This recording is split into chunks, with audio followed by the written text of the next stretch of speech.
mathematics. We like stability. You like predictability. Yes, of course. You like Who doesn't? stability. You must be having to adapt to a new world order. Yes. Tell me a little bit whether this requires fundamental change in the way that Singapore operates. We are certainly in the midst of a great transition to a multipolar world, a post-American order and a multipolar world. No one can tell how the transition will unfold, but there is no doubt it will be messy and unpredictable, because America is stepping back from its role as global insurer, but there is no other country that's able to or willing to fill the vacuum. So we are in an uncomfortable position where the old rules do not apply anymore, but the new ones have not been written. And we must brace ourselves for more turbulence ahead. So what are we to do in this environment? I think we cannot afford to just wait for things to happen or hope somehow that things magically will fall in place. We have to take actions now, plan now and start taking actions to invest together in tackling the problems of the global commons, or in building new trade connections and keeping up the momentum of trade liberalization. So that's something that Singapore is keen to do. We can't do it alone, but we will do it with other like-minded countries. Can you envision a world without the US? The US may not be able or willing to join these plans now, but we have to press ahead. And hopefully in time to come, they will come along as well. But given the uncertainties and the unpredictabilities, we cannot just leave things to chance. We have to start taking actions now to lay the foundations of the new multilateral architecture. But there are two views that the next few years are more of a passing phenomenon, or that there are deep structural changes in the world order that we are now living. You are in the second camp. Yes, we are. We are, because we believe what has happened in America is not just a temporary phenomenon. It reflects broader change in political culture and also in American society itself, a feeling that America has not benefited from the current global order that it had put in place, and it is not prepared to do as much of the heavy lifting to keep the order going. And I think that goes beyond this administration. Is some of this sentiment justified? Does Donald Trump have a point when he says that the US has been taken for granted, that it's been taken advantage of? Some of it may well be justified in the sense that there may well have been free riders, so to speak, and countries do need to do more to invest in their own economic security and also stability. We do that in Singapore. We have never taken it for granted. We have consistently invested year by year in our own security and our defense, and also facilitated America's presence in the region. Certainly what the Trump administration has done is to motivate and catalyze many countries to do this self-reflection, and you see that happening now. More countries are indeed investing in defense. There's certainly self-reflection. So you see it in Europe, and people are taking matters into their own hands. So while there may be truth in some of this, of what Mr. Trump has said, and the positive result of this is countries taking more responsibility and spending more on their own security, we worry that the consequence of these actions will also mean, as I just said, a weakening of the global order today, and we think there's no going back. There will be a new multipolar world. Multipolarity itself does not provide a stable framework for countries to work together, to cooperate, and to ensure shared prosperity and security. So we have to think about what we can do together to engender that. Does this multipolarity mean spheres of influence? Because you often look at the way the US administration operates, and it looks like what the president prefers are sort of three strong countries. That wouldn't work very well for Singapore, would it? We hope it will not end up like that, because if the world ends up in exclusionary blocks and spheres of influence, I think it will be more dangerous and unstable. So from our point of view, multipolarity should still have a way to bring about global connections. We would prefer a world where ASEAN in Southeast Asia, we are a platform that allows for open and inclusive engagements with all the major powers.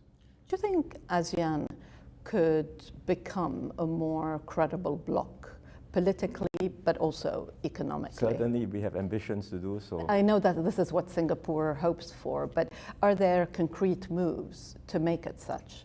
I wouldn't, first of all, belittle the achievements of ASEAN. Southeast Asia is a very diverse region, highly complex, made up of so many different ethnicities, languages, religions.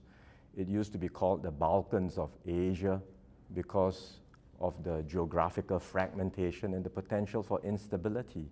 And yet, all these decades, since the end of the Vietnam War, Southeast Asia has been able to maintain relative peace and avoided major conflicts, and a lot of it is credit to ASEAN. ASEAN is certainly not perfect, but it is indispensable. And we are continuing to build on the foundations that have been laid. There are plans to accelerate ASEAN integration to make ourselves a more attractive and competitive single market. And in some ways, the tariffs imposed by America have indeed catalyzed and motivated ASEAN leaders to come together with more urgency on this endeavor. So you got off pretty lightly, but of course the US does not have a trade deficit in goods or in services with Singapore, so you got 10%. Mm-hmm. It's not the same for your neighbors. Yes. They have some of the highest tariffs. So there is a growing sense in the region that the US under Trump has turned its back on Southeast Asia. Do you agree? The actions of the tariffs have certainly impacted America's standing in Southeast Asia. There is no doubt. But I would say all Southeast Asian countries still recognize that America remains the largest investor in the region, not China. China is the largest trading partner, but as far as FDI flows are concerned, America remains the largest investor. America still has significant stakes in Asia, and all of us in Southeast Asia want to maintain good links with America. And that's why many countries have had extensive negotiations with the US, and eventually they have landed on slightly lower tariffs. More around 19%. It's interesting how now we think of 10 or 20% as practically as relief. I agree fully with you. But we started with nothing. Exactly. So from our point of view, the correct figure is 0%, but 10% has become the new normal. What to do?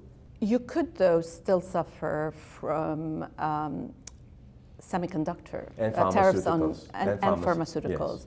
Are you in discussion with the US? Do you think that you will get exemptions? Remains to be seen. We are in discussions with the American officials on this. But from what we understand from some of the large American firms, like the pharmaceutical companies, some of them on their own have already negotiated their own exemptions because they are investing back in America. So these are the pharmaceutical companies in Singapore, that's right. Right? They're American companies, they're investing in America, so they get their own exemptions. That's right. So we are looking at this in greater detail also to understand fully what's the impact on our economy. You're a logistics hub. There are a lot of re-exports from Singapore, and supply chains have been disrupted because there is pressure also from the US to remove Chinese elements from these supply chains. Have you felt this pressure, and what impact has it had? Not so much on the overall flows, because if you look at global figures, trade flows continue. They are just being reconfigured into new patterns of trade. And so long as they are continuing, especially in Asia, Singapore can remain a relevant node. And we see that continuing to be the case. And we are determined to remain at the center of these global patterns. I know that you are under pressure to stop US advanced chips from getting to China, right? Advanced chips that you get in Singapore. What are you doing to stop these flows? Well, our position is very clear. We've established a business hub on the basis of our reputation for rule of law and trust. And so we are determined and fully committed to maintain the integrity of our business environment. We will not tolerate businesses violating our laws. We'll take strict actions. And when it comes to export controls, we will also not condone businesses or individuals taking advantage of their association with Singapore to circumvent the export controls of other countries. So where America is concerned, what we have done is put in place robust arrangements so that the US government can take actions, investigate companies of interest in Singapore if they so wish. And we will also extend similar arrangements for other countries if they would like also to have the same treatment where it comes to their export controls. Because nowadays, export controls is not limited to America only. Are you surprised that economic growth hasn't really suffered? Tariffs were supposed to do a lot of damage. And yet, whether you look at the global economy, the recent IMF report, or indeed in Singapore, economic growth has not yet been affected. Did we get it wrong? No, I don't think we got it wrong. I think there are several reasons for it. One, the actual rollout of the tariffs have not been as high as what they initially were indicated to be. Second, there has been a lot of front-loading of activities, which has dampened the impact. And third, generally speaking, because of AI, because of new technologies, the rest of the economy has been quite resilient so far. But there will be an impact. I think we already start to feel it in our own economy. In many ways, we always say the Singapore economy is like the canary in the coal mine because we are so open and so exposed to the external environment. We are the first to feel it when the external environment starts to weaken. We didn't feel it in the first half of this year. So how are you feeling it now? We are starting to feel some slowdown now as we approach the second half of this year. Because of uncertainty, businesses are holding back on new investments and new hiring, and we are starting to see a general slowdown in business activities. I'm just wondering how you and your neighbors navigate the tensions between the US and China. There may be a trade deal, there may not be a trade deal. One day it's on, one day it's off. How difficult is it for you? I suppose we have to take a step back and look at, first of all, the US and China relationship itself. It's the most consequential relationship in the world, and it's also the most dangerous fault line in international relations.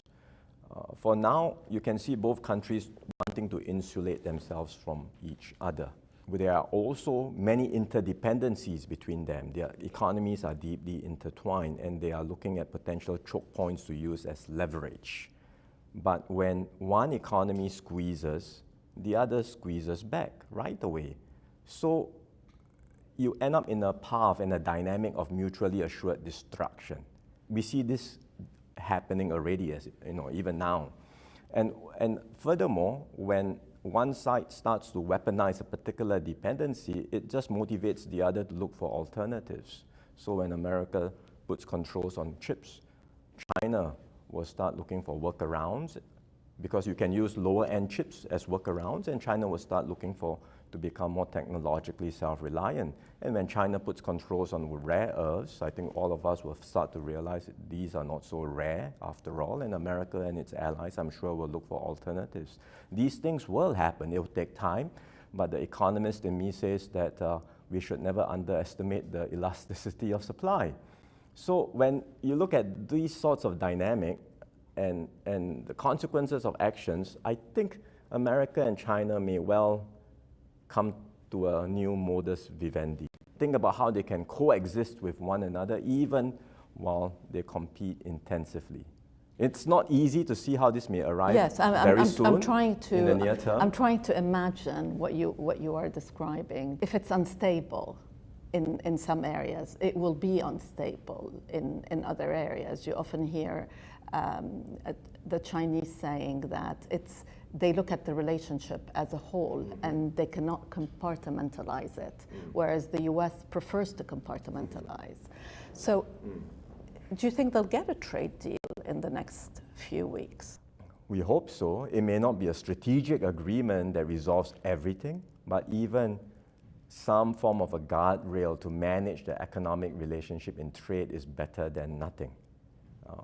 And if the US and China continue to coexist and not end up with a full decoupling, which is going to be highly damaging to both economies and also highly destabilizing for the entire global economy.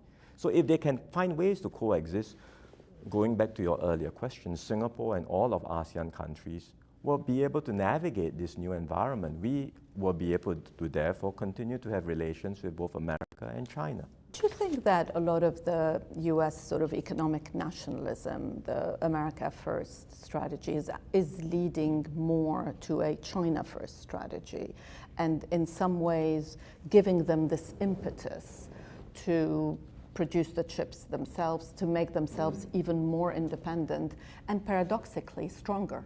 You can see growing confidence in China throughout its entire society at its own developmental model. China's rise gives rise to a lot of unease in many parts of the world, not just because of it's a rising power of tremendous scale, but because it's a power with a different economic model and political system. But I think the world must realize that China will not converge with Western norms, and it will find its own path to modernity. And while there's still tremendous catch-up growth, because its per capita GDP is just 1/5 of America's, in some areas, it's gone beyond catch-up. It's a technological leader in many areas, in advanced manufacturing, in renewable energy. So we have to contend with and accept the reality that China is not just a rising power, it is a risen power.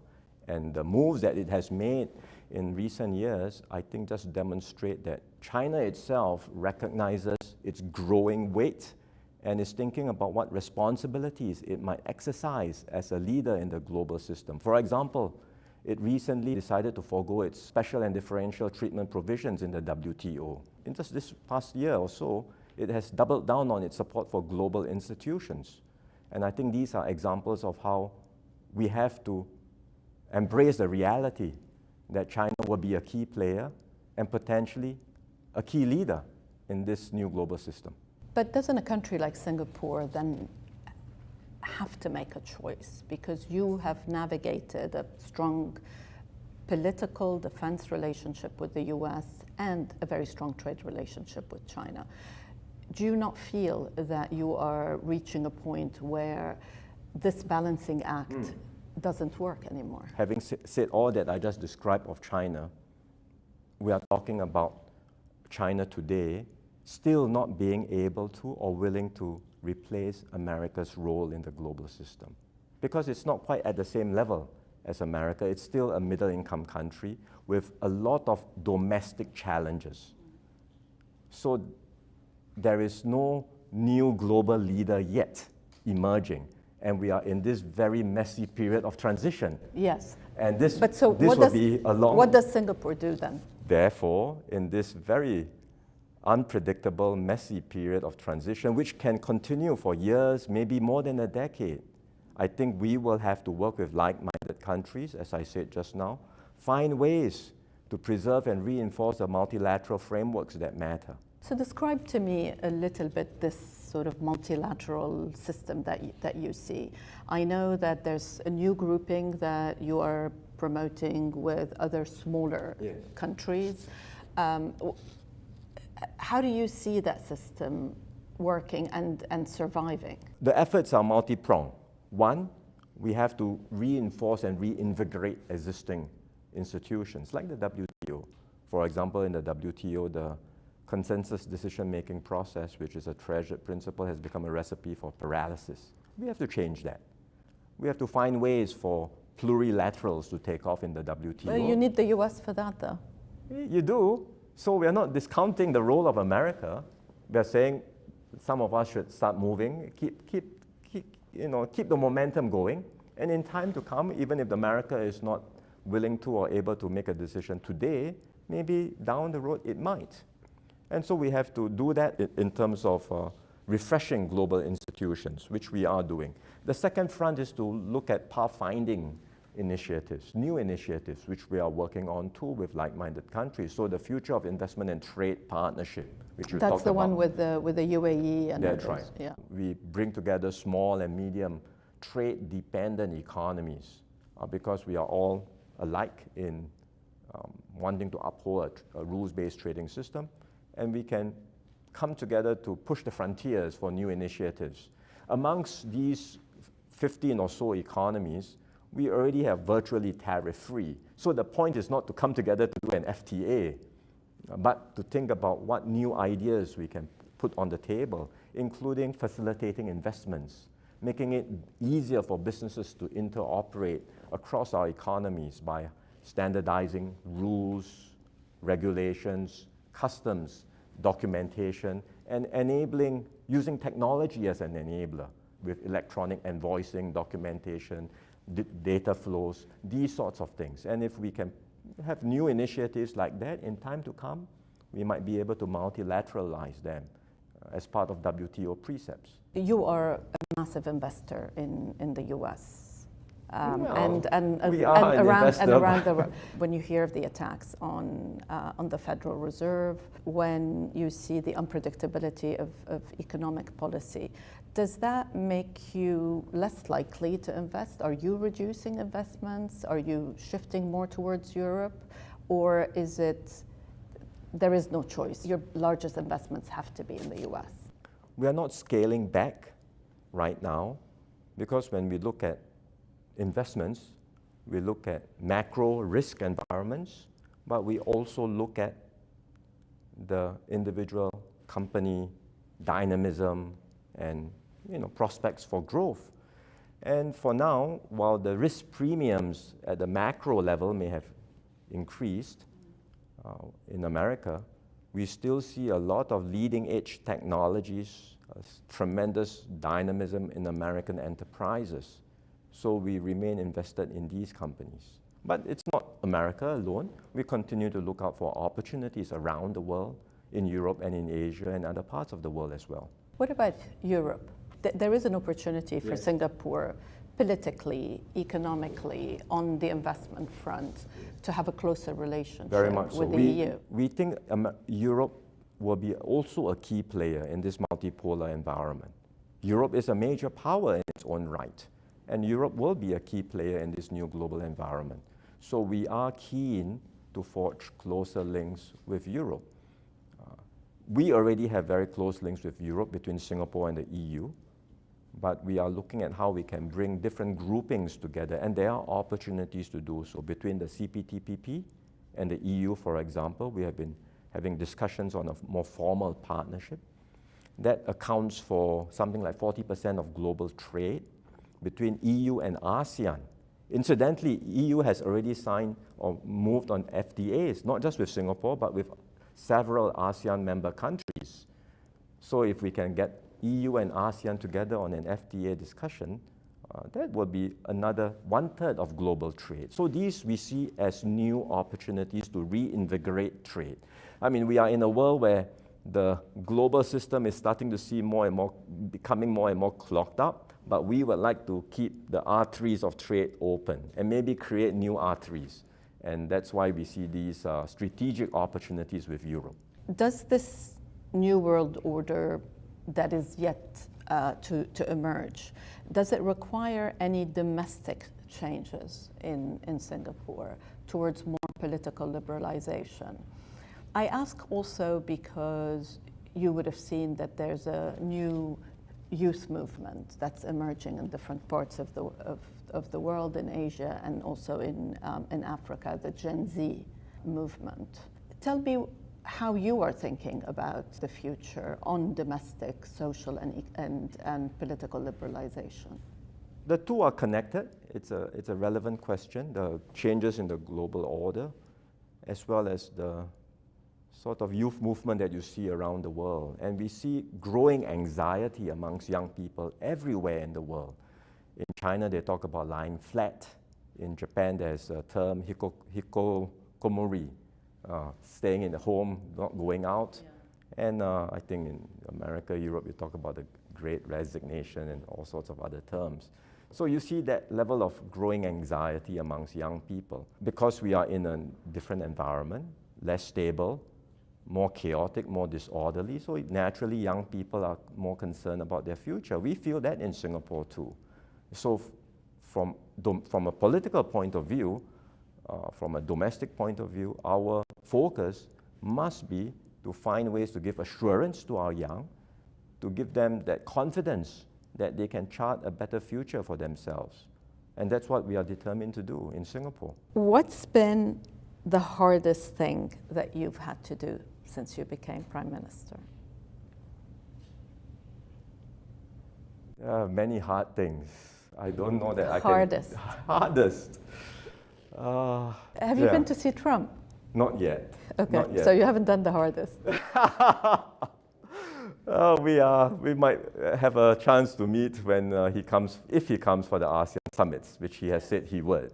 Yes, because he has to sign the peace agreement. Yeah, well, I'm not sure whether it's just for that, but if he comes to the ASEAN summits, there may be a chance to meet him. I've had a phone call with him late last year.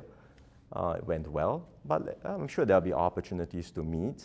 Okay, so we take that out. Yeah, That's not the hardest. I would say What is the the hardest hardest? has been really in managing people. You don't realize the extent of it until you get into this job, right? Which is that I'm not just Prime Minister, I'm leading a party. I'm leading a party, I go into elections, and you have to then think about which are the members of my team who I have to drop, because I want renewal. And one of the keys to the PAP's success has been a full focus on renewing our team every election. And this is not easy to do at all. It's very easy to say, let's just continue with the status quo. I don't want to offend anyone. You know, it's okay, we all move along. But then if I do less of the renewal, I will pay the price for it 5, 10, 20 years from now. So having to look hard at the members of the team, speak to each one of them individually and say, I'm sorry, I'm not able to allow you to continue, I have to drop you. That was very painful. So party management. Yes, that was very painful. Not easy to do. And I had to steel myself to do it and manage it, and I'm glad we had a good election outcome at the end of the day. Thank you for your time, and hope to see you again soon. Thank you. Good talking to you.